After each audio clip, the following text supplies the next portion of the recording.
में सुविधाएं मिलने लगी हैं। मैं माननीय मंत्री जी से इस बजट में चाहूंगा जब रिप्लाई करें कि मैं टीटी को भी माने और कुछ ट्रेनों की बात, जैसे आज पेंट्री कार वैशाली में है लेकिन गोरखधाम में नहीं है, बाग एक्सप्रेस में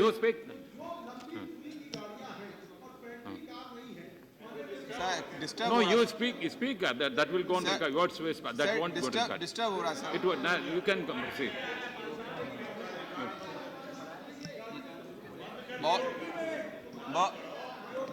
Otherwise, your time will be gone. You will continue. You continue. बहुत धन्यवाद माननीय। Only Dhananjay Singh speak will go. Other nothing will go on record. No, you if you are not continuing, you speak that will be. Please speak. You won't stop. You know that you won't stop. माननीय सभापति महोदय, आपने इस budget के अवसर पर rail budget 2013-14 पर जो मुझे बोलने का अवसर दिया, इसके लिए बहुत बहुत धन्यवाद देता हूं और अपने पार्टी के नेता को भी बहुत बहुत धन्यवाद देता हूं जिन्होंने इस महत्वपूर्ण विषय पर मुझे अपनी राय रखने के लिए अवसर दिया है।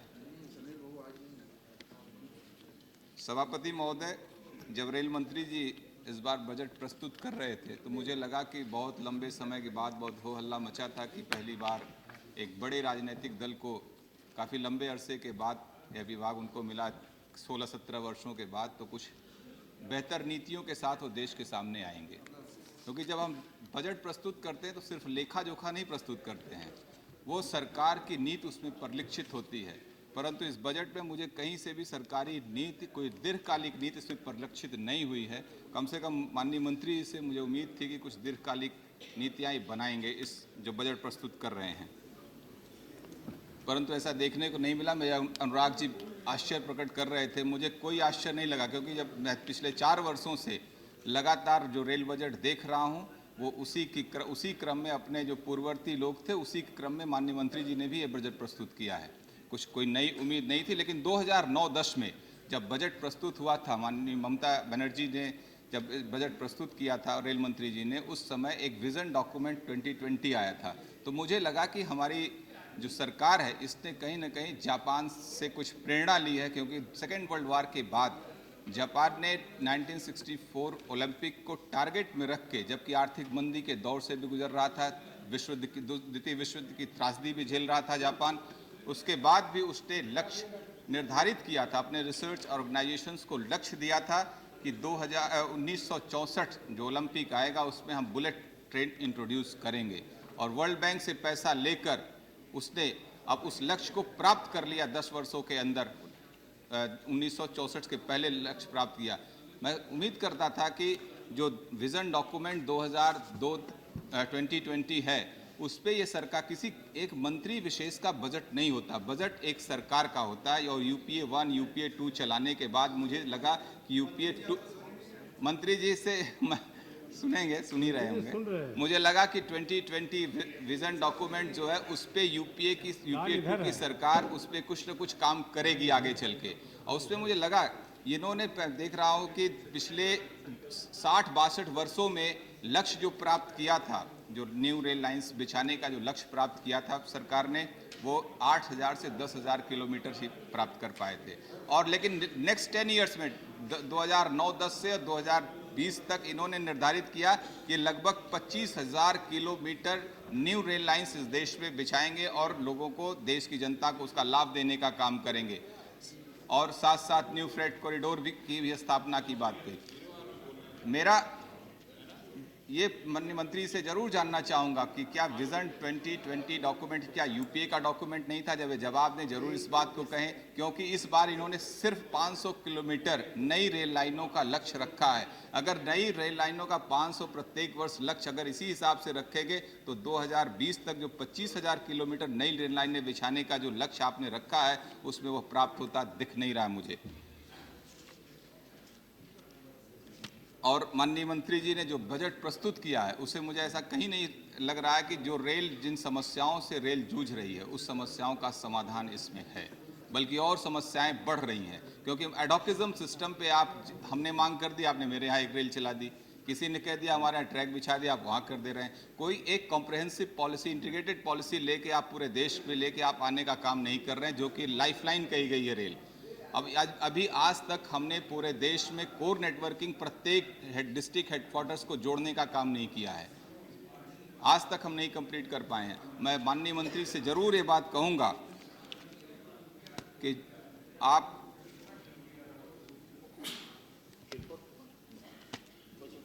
विजन 2020 का जो आपका वो है उस पे आप गंभीरता से विचार करें और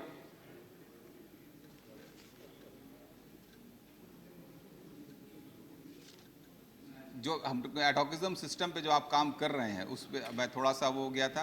एडोकिज्म सिस्टम पे जो आप काम कर रहे हैं उससे हटते हुए जब भी आप कोई नई रेल लाइनें बिछाते हैं, जब भी आप कोई ट्रेन बढ़ाते हैं, ट्रेनों का एक्सटेंशन करते हैं या रेल ट्रैक उस पर आप फिजिबिलिटी रिपोर्ट लें, उसके कैश बेनिफिट एनालिसिस करें। कम से कम कोई साइंटिफिक अप्रोच भी आपकी होनी चाहिए उस दिशा में। मुझे उसमें कई कमी दिखती है, सरकार की तरफ सरकार के अप्रोच की उसमें कमी दिखती है।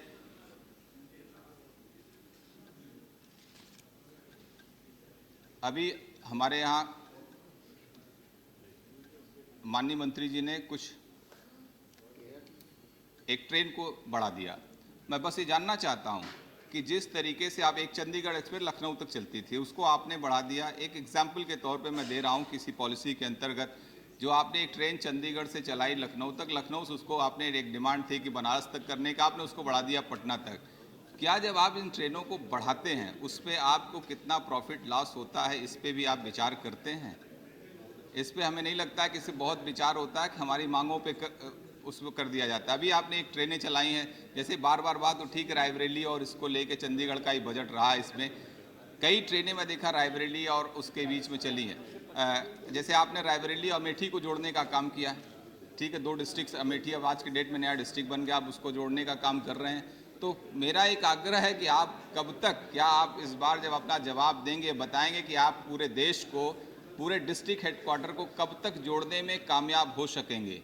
और साथ साथ मेरा एक सुझाव ये भी है आपको, सिर्फ मेरी आलोचना करना मेरा वो नहीं, मेरा एक आपको सुझाव है कि जो मेट्रो सिटीज़ हमारी हैं, चेन्नई मुंबई, चेन्नई कलकत्ता, कलकत्ता दिल्ली और दिल्ली मुंबई के बीच में कम से कम आप सेपरेट ट्रैक्स बिछाने का काम करें। ये लॉन्ग टर्म उस पर आप दिमाग लगाते हुए, इस पर आप अपने रिसर्च विंग को करते हुए, इस पर इन्वॉल्व करते हुए कि पैसेंजर्स ट्रैक्स अलग हों और गुड्स ट्रेन, आप गुड्स फ्रेट कॉरिडोर आप बना ही रहे हैं, लेकिन साथ साथ जो ये मेट्रो सिटीज़ के ट्रैक्स हैं इस पर 4-4 ट्रैक बनने चाहिए।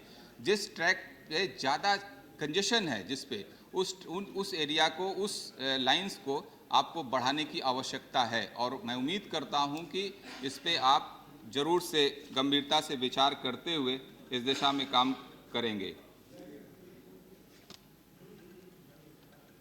माननीय मंत्री जी ने एक बात कही थी कि सदन में जो लोग हमको जितने प्रस्ताव मिले, जब अपना जवाब दे रहे थे तो जब अपना भाषण पढ़ रहे थे तो मुझे बहुत कष्ट हुआ कि जो इन्हें जो प्रस्ताव मिले सिर्फ उन प्रस्तावों को इन्होंने करने का प्रयास किया, इस अपने उसमें सम्मिलित करने का काम किया बजट में, और जो प्रस्ताव इनको लेट मिले उसको आगे देखेंगे। मैं आपको कुछ पत्र भी हमारे पास है, कुछ चीज़ें मैं ज़रूर से आपको भी दिखाऊंगा। मैं पिछले 3 वर्षों से निरंतर कुछ कार्यों के लिए प्रयास करता रहा कि आप इसको करें, और उसमें मैंने ये भी कहा कि आप अपनी उसकी फिजिबिलिटी रिपोर्ट, मेरे कहने से आप ना कर दें माननीय मंत्री जी, इसके वो भी मैंने कहा कि मैं जो चीज़ कह रहा हूँ आप उसे कर दें, ऐसा नहीं मैं अपने निजी हितों के लिए उसके बात नहीं कर, सिर्फ इलेक्टोरल पॉलिटिक्स, इलेक्टोरल लाभ लेने के लिए मैं कोई बात नहीं कर रहा हूँ। मैं सिर्फ इनसे ये कहा कि आप इस पर आप देखें इन सब चीज़ों पे कि क्या ये सही है, लेकिन उस पर उन्होंने कोई को नहीं किया। हमारे पास पत्र भी हैं 2009, 10, 11, 12 लगातार मैं इन्हें पत्र लिखता रहा।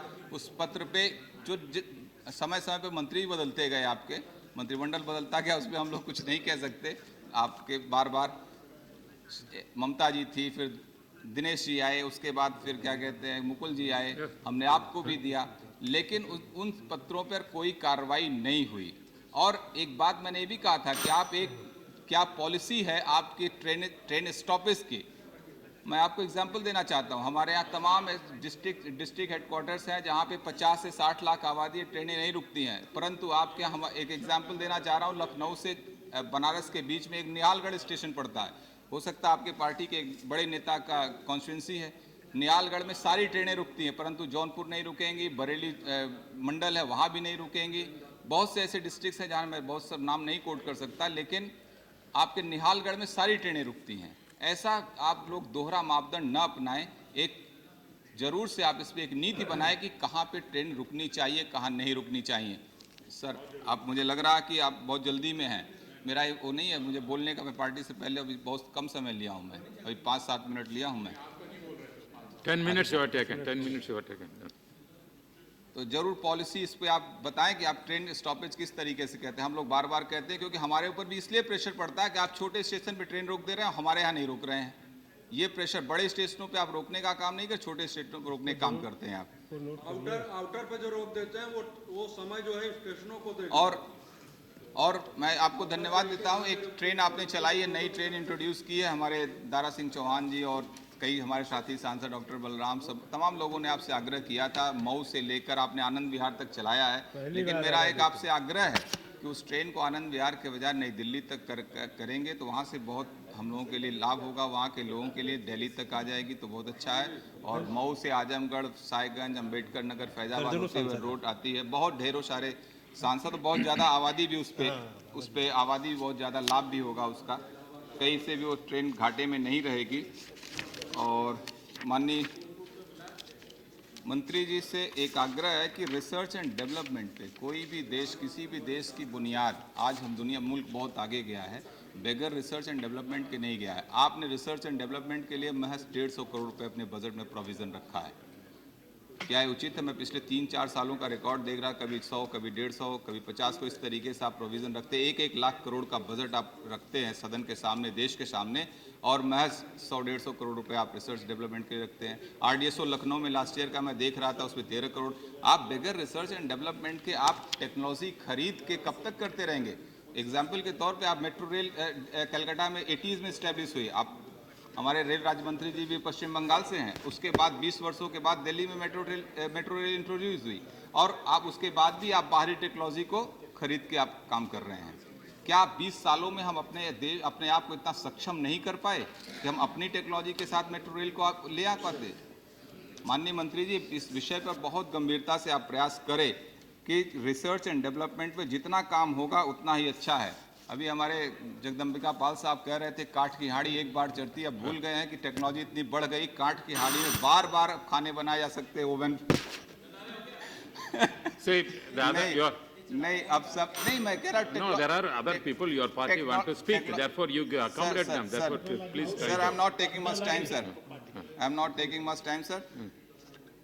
मैंने कहा कि आपको रिसर्च एंड डेवलपमेंट पे और पैसा खर्च करने की आवश्यकता है। क्या ज़रूरतें हैं उसको आप पूरा करने का काम करें, और जो भी आपने विज़न डॉक्यूमेंट आपने UPA 2 ने किया है उसको आप पूरा करें। और मेरी आलोचना करना मेरा मकसद नहीं है आपकी, मेरा सिर्फ आपको सुझाव देना है कि आप कुछ बेहतर करें और लंबी पॉलिसी बनाएं। आप 20 साल, 25 साल, 30 साल, देश की आबादी के अनुपात में कितनी हमारी जनसंख्या, अगले जिस हिसाब से देश की जनसंख्या बढ़ रही है, अगले 2050 में, मैं तो कह रहा हूँ 2020 नहीं 2050 का आप टारगेट रखें, लगभग 150 करोड़ आबादी होगी इस देश की। उस हिसाब से कितना इस देश पे, और हम लोग देखते हैं कोई भी ट्रेन जगह नहीं रहती है, फिर भी रेल हमारा घाटे में रहता है। मैं इस पक्ष में नहीं हूँ कि आप किराया बढ़ाएं न बढ़ाएं, इस पे नहीं, मैं बहुत ध्यान देता हूँ। मैं सिर्फ sir just a minute sir 1 minute, I am concluding, it will take 1 minute. Okay, conclude. 1 minute sir. तो मेरा ये मकसद नहीं, आप पैसा भी, आपके तमाम रेवेन्यू जनरेट करने के आप तरीके, आपके पास कम से कम 40-42 हज़ार एकड़ ज़मीनें आपके पास हैं। आप उस ज़मीनों को किस तरीके से कॉमर्शियल यूज़ में ला सकते हैं? रेवेन्यू जनरेट करने के लिए सिर्फ पैसेंजर्स के किराए नहीं बढ़ाए जा सकते हैं। आप 80%, आप अकेले गुड्स कैरियर ट्रेन हुआ करती थी, आज हम 20 से 25% मेरा शेयर बचा है। तो आप इसको बढ़ाने का काम करें, इसको और बढ़ाने का काम करें। आप कम से कम घटे ना इसको, अगर आप बढ़ा नहीं सकते तो आप नीचे भी मत ले आइए, इस दिशा में आप काम करिए। और प्रत्येक अगर जिलों को जोड़ देंगे, गुड्स जो कैरियर है, रोड से आपको पॉल्यूशन भी बहुत होता है, तमाम डीजल की आने वाले समय में कितनी कठिनाई है, पेट्रोल और जो हमारा पेट्रोलियम पदार्थ है, आने वाले में एनर्जी जो है, पेट्रोल एनर्जी देख रहे हैं 2050 तक जो अभी तक जो एक रिमार्क है वो खत्म हो रहा है। तो आप इन सब चीजों को देखते हुए उस पर काम करें। बहुत बहुत धन्यवाद देता हूं आपको। मुझे उम्मीद है अगला आप 2050 लक्ष्य निर्धारित करके अगली कुछ काम करेंगे। धन्यवाद। बहुत बढ़िया, बहुत बढ़िया। टोटल 500 पे चर्चा हुई।